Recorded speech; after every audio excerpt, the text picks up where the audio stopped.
মাই god, কি এক অবস্থা!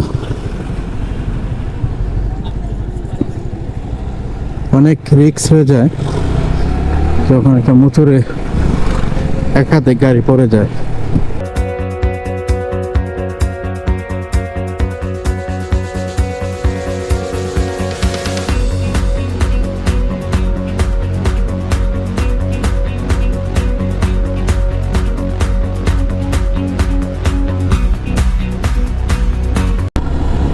এখান থেকে থানচি 25-26 কিলোর মতো। পাহাড়ে কখনোই আমি গ্রুপ ছাড়া রাইড করিনি। আজ একা রাইড করতেছি।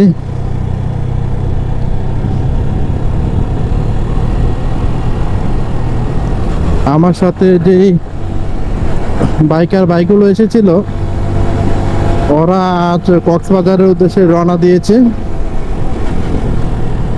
আর আমি এদিক দিয়ে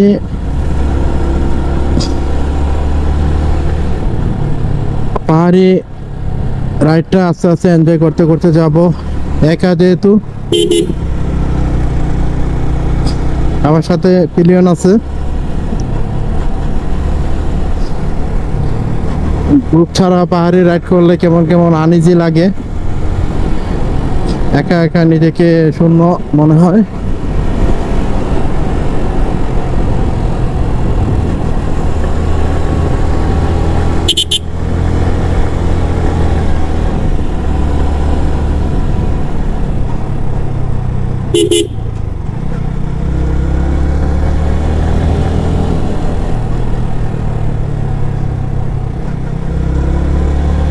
খুব সুন্দর, মাশাআল্লাহ প্রকৃতি। বরাবরই আমি প্রকৃতি প্রেমিক।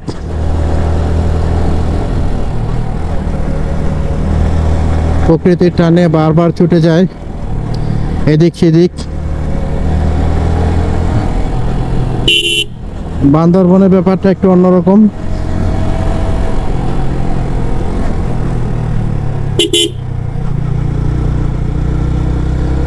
বান্দরবন আমার জন্য নাম্বার 1 বেস্ট চয়েস।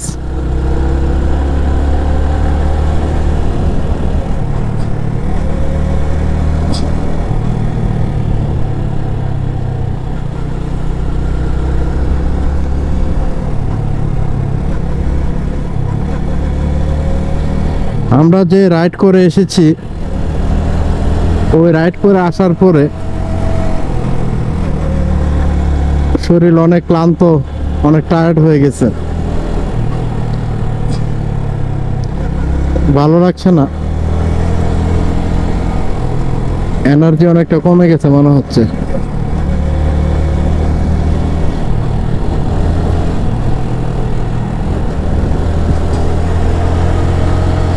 আর রাইডিং জ্যাকেট, সেফটি গার্ড যা কিছু আমরা পরিধান করি, আমরা কোনো প্রকার বিপদ থেকে নিজেকে আল্লাহ যেন হেফাজত করে সেই উদ্দেশ্যে আমরা পরিধান করি। বাট এগুলো পরিধান করে রাখাটাও একটু কষ্টের হয়ে যায়।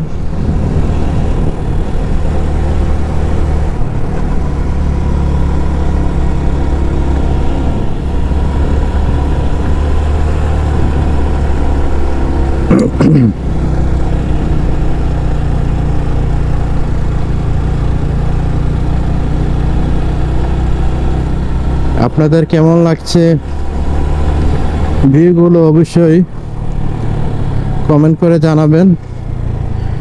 কোন কোন এলাকার ভিডিও দেখতে চান সেটাও জানাবেন। ইনশাল্লাহ আমি চেষ্টা করব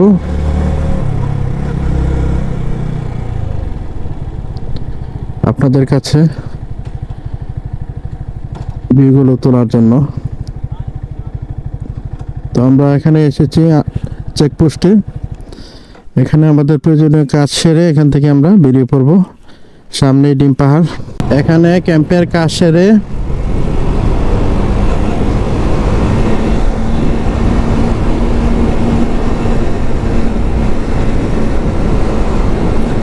বেরিয়ে পড়ছি, ডিম পাহাড়ে উঠবো।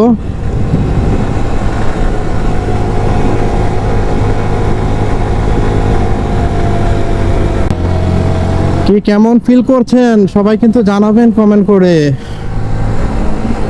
আসলে এতটাই ভালো লাগতেছে যে আসলে কি বলবো, আপনাদের কথা বলার মতো কোনো ভাষা খুঁজে পাচ্ছি না।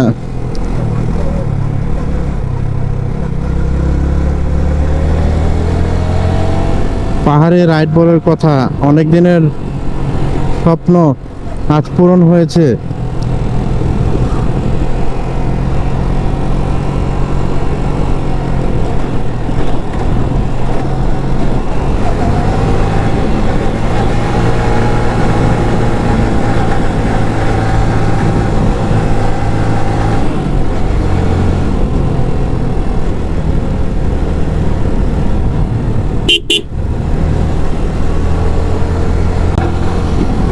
সাথে যদি আর কয়েকজন থাকতো তাহলে ভালো লাগতো।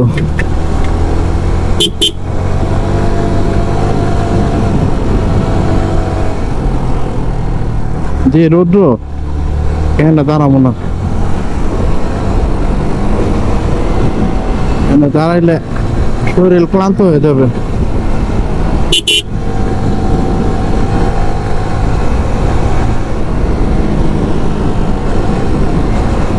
আমরা এখন যে জায়গাটিতে আছি এটা খুব সুন্দর একটা স্পট।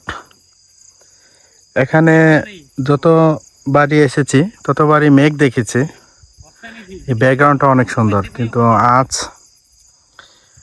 অনেক রৌদ্র, অনেক তাপ। এই তাপমাত্রার ভিতরে আপনার বৃষ্টি, মেঘ কিছুই দেখা যাচ্ছে না। এবং এখানের ভিউটা ভালো লাগে বিদায় এখানে বাইক পার্ক করে দাঁড়িয়েছি। প্রচুর রৌদ্র, তারপরেও কিন্তু এখানে হ্যাঁ ঠান্ডা লাগতেছে। এটা আল্লাহর একটা রহমত। বাইক রাইড করে অনেক ক্লান্ত হয়ে গেছি, বিশেষ করে পাহাড়ে পিলিয়ন সহ রাইড। আমি সবসময় পিলিয়ন ছাড়া সিঙ্গেল রাইড করি। পিলিয়ন সহ রাইড করতে একটু গাড়িতেও প্রেশার করতেছে, নিজের উপরে প্রেশার করতেছে, এরকম একটা অবস্থা আর কি। আমরা বান্দরবন থেকে বের হয়ে আজকে আবার বাড়ির উদ্দেশ্যে রওনা দিব। তো কিছু কিছু খণ্ডচিত্র আপনাদের মাঝে তুলে ধরার চেষ্টা করব। আর আমার ভিডিওগুলো দেখতে হলে অবশ্যই আপনারা এমএসএ রাইডার চ্যানেলটিতে চোখ রাখবেন। আপনাদের নিজের মনে করে আমাকে একটু সহযোগিতা করবেন। আর এখানে হচ্ছে পাহাড়ি মিষ্টি কুমড়া। এখান থেকে দেশের অনেক দূর দূরান্তে মিষ্টি কুমড়া যায়, এই ট্রাকে করে তারা মিষ্টি কুমড়া এখানে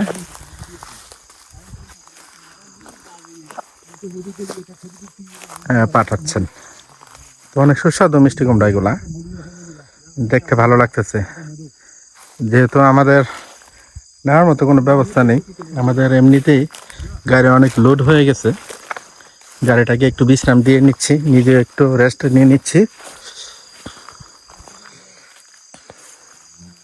এই হলো আমাদের অবস্থা। আমার টাইগার আজ অনেক কষ্ট করেছে।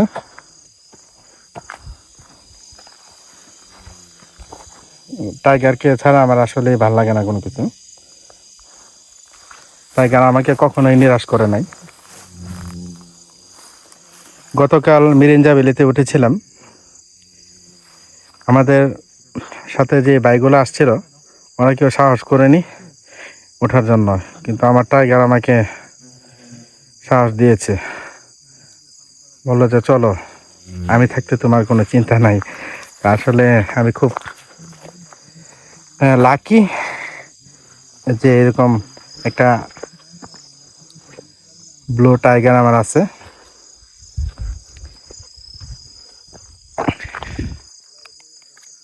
তো আপনারা দোয়া করবেন আমরা যেন সুন্দর মতো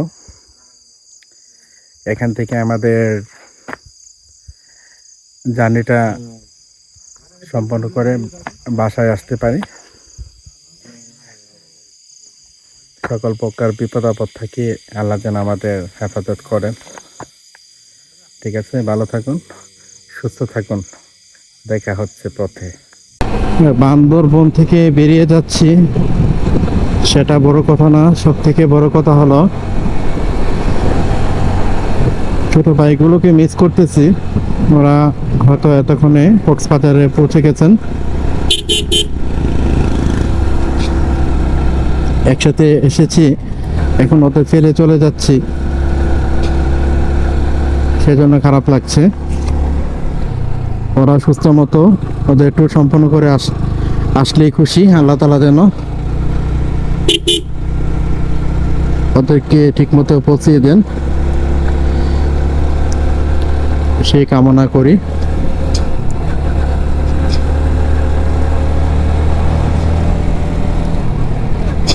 ডিম পাহাড় পার হয়ে আমরা বেরিয়ে যাচ্ছি থানচির দিকে। ওইটা উত্তর বানি দেখছো, ওইটা উঠতে হইব।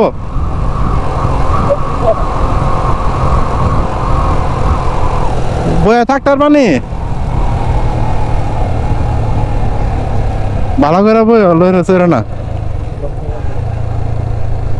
এই যে উত্তর বানি ওই ইয়ে আছে না, তিনদু আছে না, তিনদু এর চারও খারাপ। আর রাস্তা এত ভালো না, এটা তো অনেক ভালো। গাড়ি চালাইলে চোখ কান খোলা রেখে চালাইতে হয়। দেখছো এই যে দুইটা ইয়ে পার হইলাম, গাড়ি কিন্তু এমনি যাইতেছে, গাড়ি এমনি নামতেছে।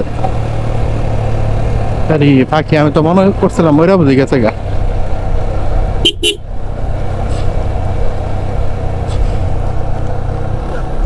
আস্তে আস্তে আমরা বান্দরবন থেকে বেরিয়ে যাচ্ছি। খুব খারাপ লাগছে। সঙ্গে আরো কিছু সঙ্গী সাথী থাকলে আরো ভালো হতো, জার্নিটা একটু এনজয় করতে পারতাম।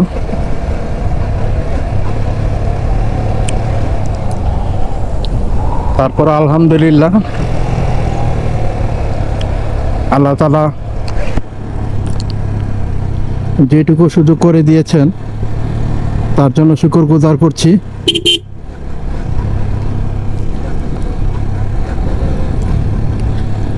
এমনও ভাই বন্ধু আছেন যারা কিনা বছর একবারও ঘোরার সুযোগ পায় না।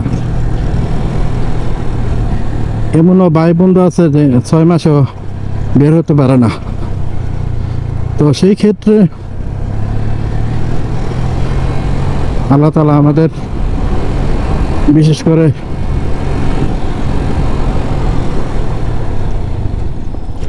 আমাকে ভালোই সুযোগ দিয়েছেন, আল্লাহর কাছে শুকরিয়া আদায় করি। আর এই যে আপনারা দেখলেন যে মিষ্টি কুমড়া নিয়ে যাচ্ছে, এই মিষ্টি কুমড়া তারা দেশের এক প্রান্ত থেকে আরেক প্রান্তে ট্রাকের মাধ্যমে বান্দরবন থেকে সংগ্রহ করে নিয়ে যায়। এখানে মিষ্টি কুমড়ার দাম খুবই কম, কিন্তু ক্যারিং খরচটা বেশি পড়ে যায়। এই জন্য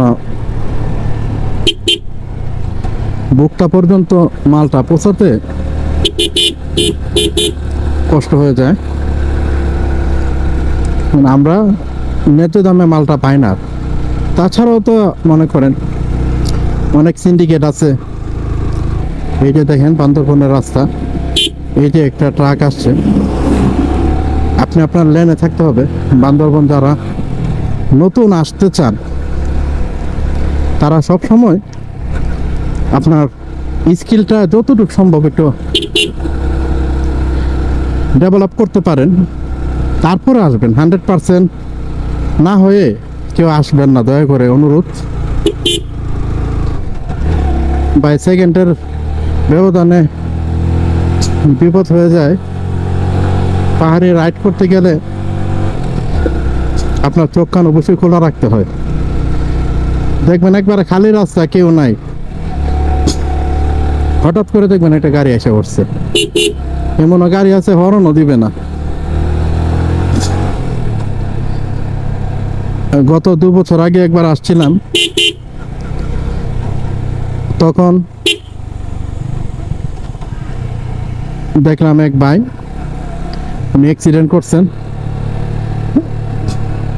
অ্যাক্সিডেন্ট করার কারণ হিসাবে যেটা ওনার কাছ থেকে শুনলাম, যে উনি বাইক খুব গতি নিয়ে চালাচ্ছিলেন, হঠাৎ করে দেখে বিপরীত পাশ থেকে বড় একটা ট্রাক আসতেছে।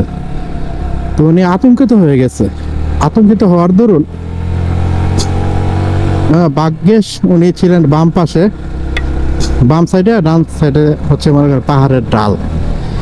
বাম পাশে থাকার কারণে উনি আতঙ্কিত হইয়া বাম পাশে যে বাজার আছে, হ্যাঁ, এই বাজারের উপরে আপনার গাড়িটারে হিট করছে। এতে করে ওনার হাত পা অনেক জায়গাতে ইঞ্জুরি হয়েছে, ব্যথা পাইছে। আজ উনি যদি মনে করেন এই বান্দরবন সম্পর্কে অথবা এই পাহাড়ি রাস্তা সম্পর্কে ওনার একটা ধারণা থাকতো, তাহলে হয়তো এরকম হতো না। তো সেজন্যই আমি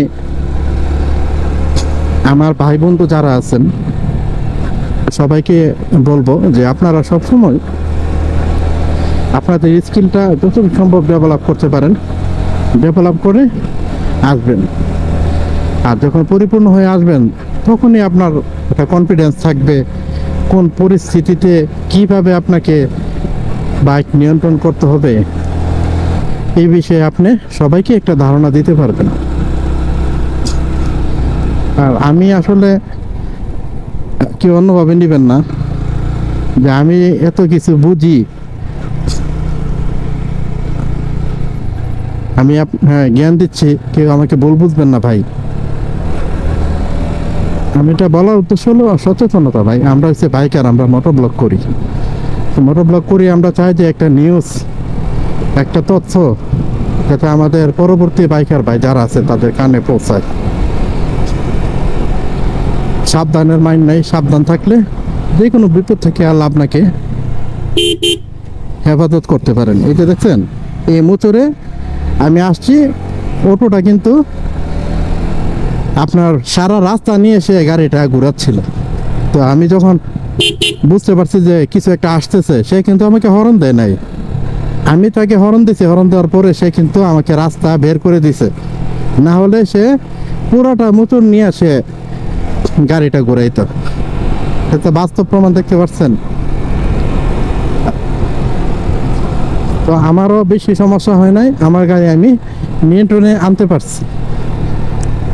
এই জিনিসটা একদিনে হবে না, আসলে practice makes a man perfect. আমরা চেষ্টা করলে সবই পারি, আর সবই সম্ভব। ইম্পসিবল ইজ নাথিং, অসম্ভব বলতে কিছু নেই। আর পাহাড়ি রাইডে কর্নারিংয়ের সময়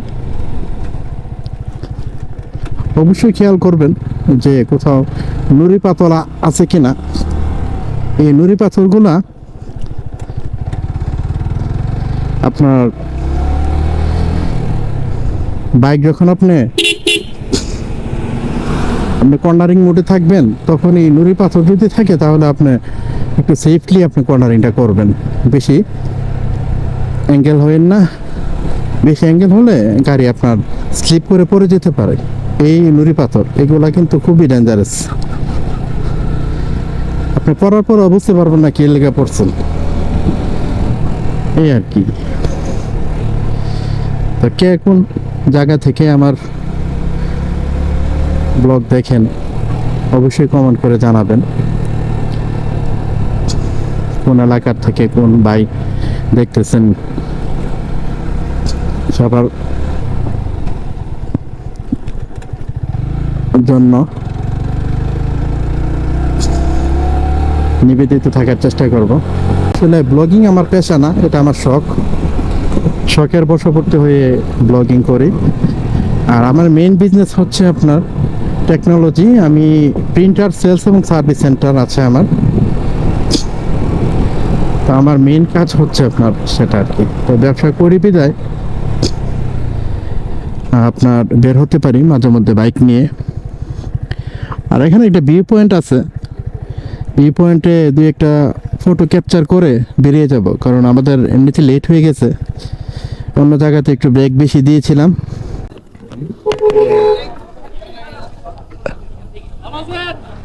জি ভালো আছেন? আমি বেরিয়ে যাব বান্দরবন দিয়ে। আপনারা কি চলে যাচ্ছেন নাকি? ভাইয়া কোথা থেকে আসছেন? আপনারা কোথা থেকে আসছেন? আচ্ছা, চিটাগাঙ্গের ভাই, আপনারা তো এনি টাইম আসতে পারেন। আমি বাইকিং কমিউনিটি কাজ করছি। আমি আজকে অনেক ওই যে ফ্রেন্ড আছে দুইটা দুবাই থেকে। আমরা চলে আসছি ভিউ পয়েন্টে।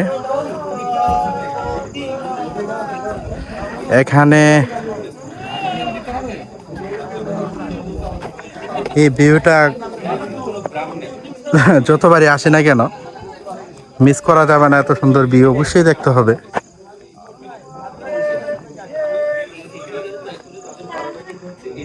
এই যে দেখেন অনেক দূরে, যদি একটু জুম করে দেখাই,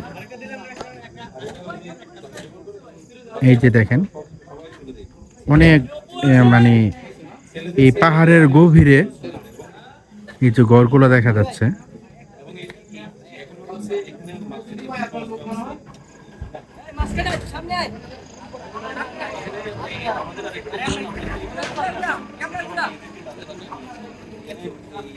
এখানে সবাই আসলে এই যে ফটো সেশন করে নেয়।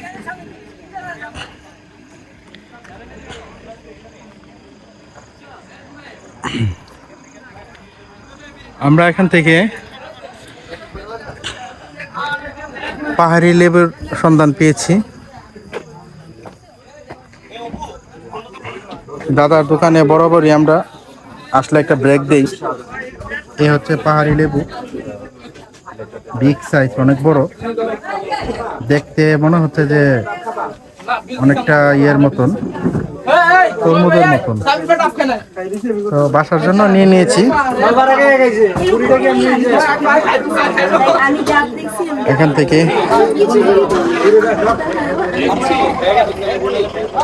ব্রেক দিয়ে ভিউ পয়েন্টে দুই তিনটা ছবি ক্যাপচার করবো। আর এখন ভিউ পয়েন্টের ভিউটা হবে অস্থির, অনেক সুন্দর। রৌদ্রটা সূর্যের বিপরীতে, তো আপনাদের আশা করি যে একটু ভালোভাবে দেখাতে পারবো।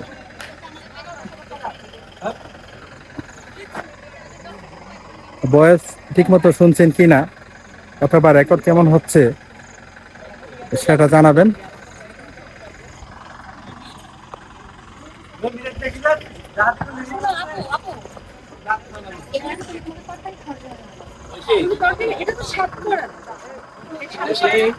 আমরা এখান থেকে ডাব খাবো। ডাব তো কচি ডাব নাই মনে হচ্ছে, সবই হচ্ছে পাহাড়ি।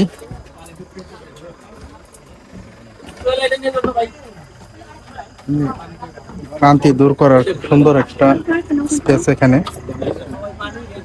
কচি ডাব কি আছে? কত করে ডাব? কত?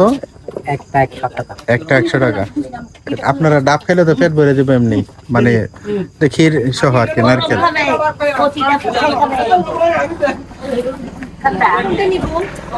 দিদি কচি ডাব হবে? একবারে কচি হবে, ক্ষীর ছাড়া হবে না?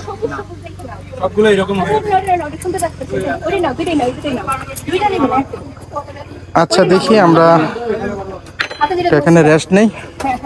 কচি ডাব না খেলে ক্লান্তি দূর হবে না। ভিউ পয়েন্ট থেকে আমরা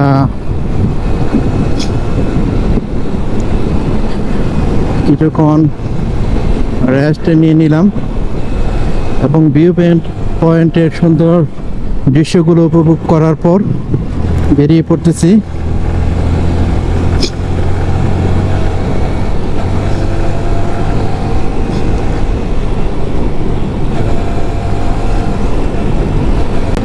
আমার গাড়ি পুরোপুরি লোড হয়ে গেছে।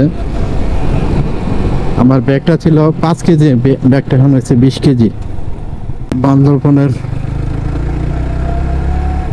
সবচেয়ে বড় যে প্রবলেমটা, রাস্তাগুলো বেশি সরু সরু হওয়ার কারণে বড় বড় বাস এবং ট্রাক যদি সামনে পড়ে, ওভারটেক করার জন্য একটু সময় নিতে হয়।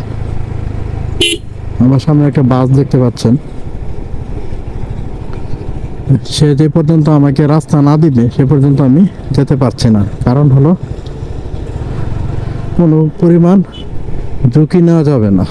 দেখছেন এই যে বাইকটা যে আসলো, কি মানে যাওয়ার মতো ওনার কিন্তু ওরকম রাস্তা নেই।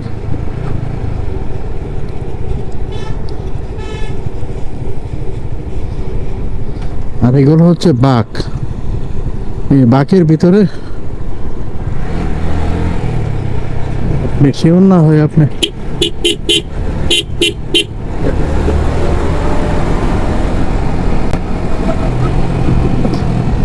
এই যে আমি তাড়াহুড়া করিনি, উনি আমাকে রাস্তা করে দিয়েছে, আমি বেরিয়ে পড়লাম।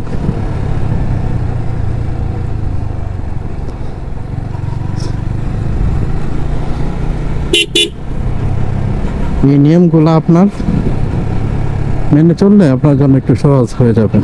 আমি যদি হরনের পর হরন দিতাম, সাইড দেন, এতে করে উভয়েরই বিপদ হতো, ঝুঁকি বাড়তো।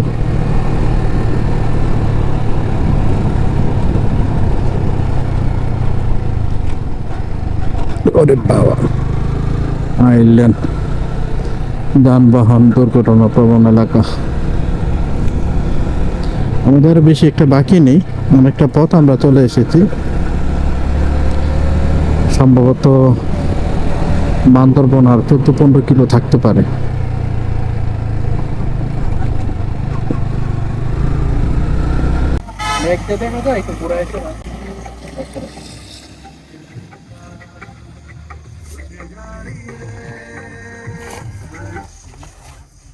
হালকা কিছু মেঘ দেখা যাচ্ছে এখানে।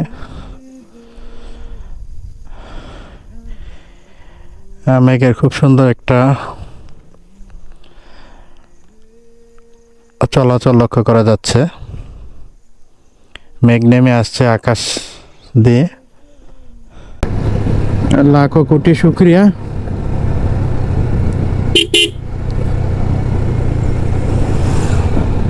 যাবার সময় কিছুটা মেঘের দেখা মিলল,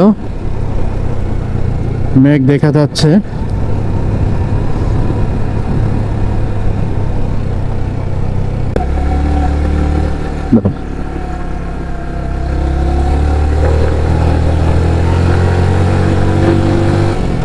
পাহাড়িরা সবসময় একটা দা নিয়ে রাখে তাদের কাছে,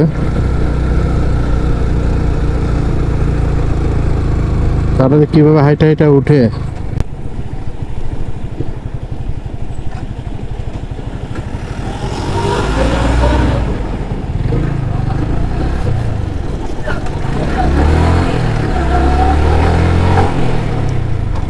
মাই গড, কি এক অবস্থা!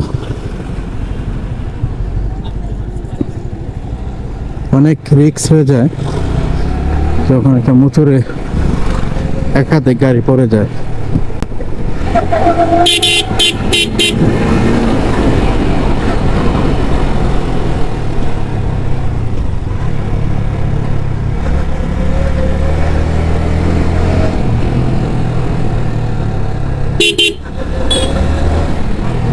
আর মাত্র 9 কিলো বান্দরবন। গাড়ির আজকে চাপ অনেক, কারণ পর্যটক প্রচুর। আর আজকে শুক্রবার, সেজন্য পর্যটকের একটা চাপ আছে। যারা দূর দূরান্ত থেকে আসে এবং যারা কাছাকাছি আছে তারা তো সময় পেলে আসে আর কি। তো এরকম যাক, ক্যামেরার বাইরে একবার তখন আমার গোপ্রো বন্ধ ছিল, হঠাৎ করে এক মোচরের ভিতরে প্রায় অল্পের জন্য আল্লাহ বাঁচিয়েছেন।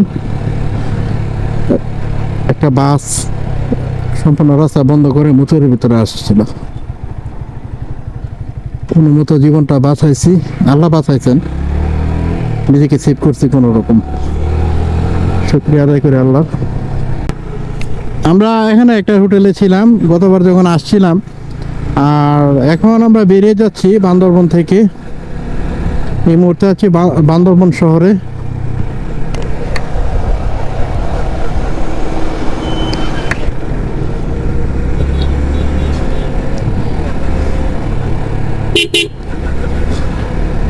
বিকেলবেলার ভিউটা সুন্দর আসে সবসময়, আর এত সুন্দর রাস্তা, অন্য রাস্তা তো আর এত সুন্দর লাগে না।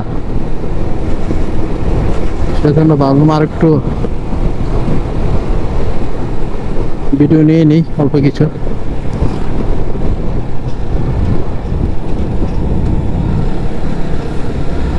কেরানীহাট কাছাকাছি এসে গেছি।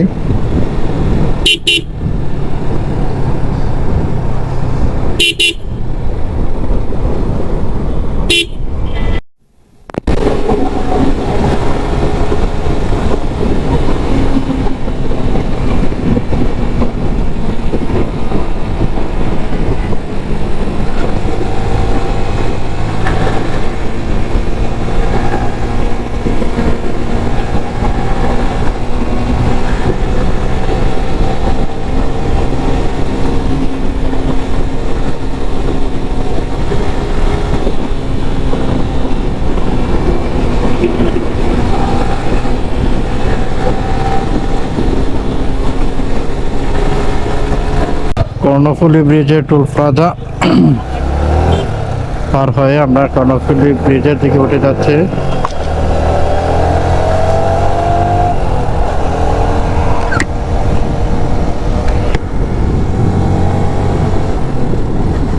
এই রোডে প্রচুর ট্রাফিক।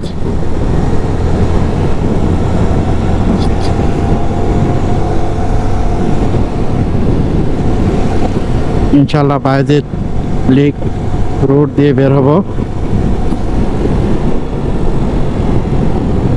গুগল ম্যাপ চালু করে নিয়েছি, যেহেতু লোকেশন ভালোভাবে চিনি না।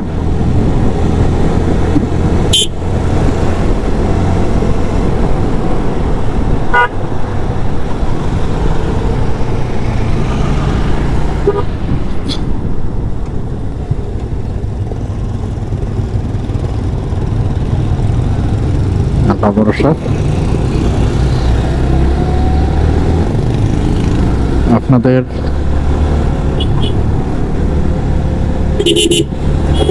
সকালের কর্ণফুলী দেখিয়েছিলাম।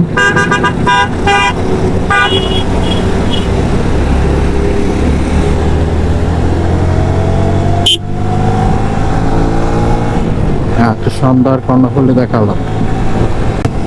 আলহামদুলিল্লাহ গুগল ম্যাপের সাহায্যে বায়েজিদ লিঙ্ক রোডটা পেয়ে গেছি। বেশি একটা কষ্ট হয়নি, সহজেই আসতে পেরেছি। Thanks Google map.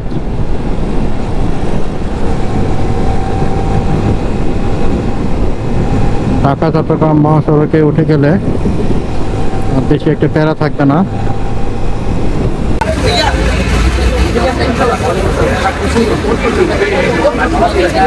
চট্টগ্রাম থেকে বের হওয়ার পর মেয়ের সরার কাছাকাছি আসার পথে বৃষ্টির কবলে পড়লাম। গোপ্রোর ক্যামেরা সেটআপ সবগুলো খুলে ফেলেছি, সবকিছু একেবারে ভিজে নাজেহাল অবস্থা।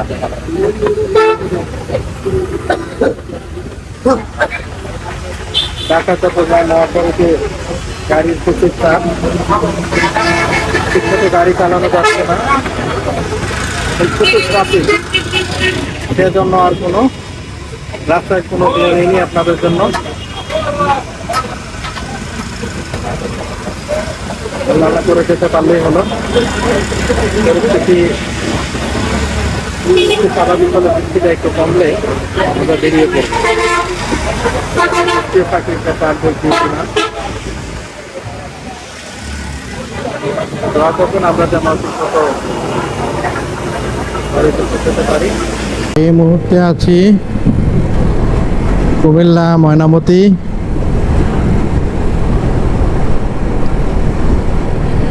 বৃষ্টির জন্য আর গোপ্রো ওপেন করিনি।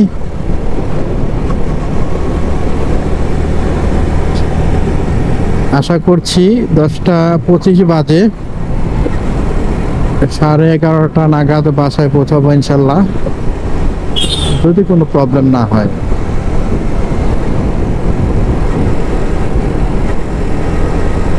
ট্যুরটা সব মিলিয়ে যেমনই হয়েছে আলহামদুলিল্লাহ ভালোই হয়েছে।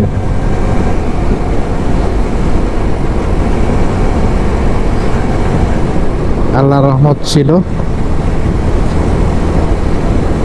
কোনো ধরনের কোনো সমস্যা হয়নি। শুক্রিয়া, লাখো কোটি শুক্রিয়া আল্লাহর দরবারে।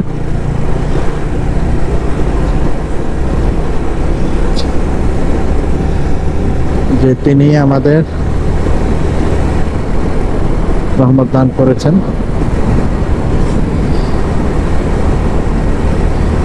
এখন আসার পথে ঢাকা চট্টগ্রাম মহাসড়কে একটা দুর্ঘটনা দেখে আসলাম, খুবই দুঃখজনক।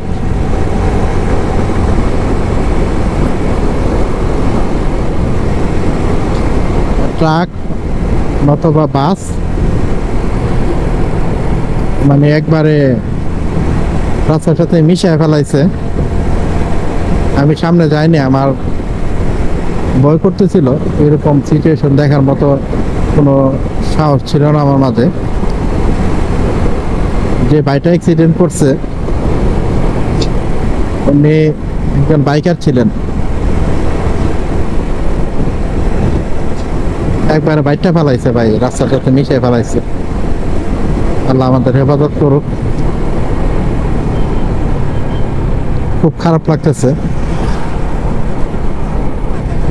বিদায় বেলা এরকম একটা অপ্রত্যাশিত একটা দুর্ঘটনা দেখলাম।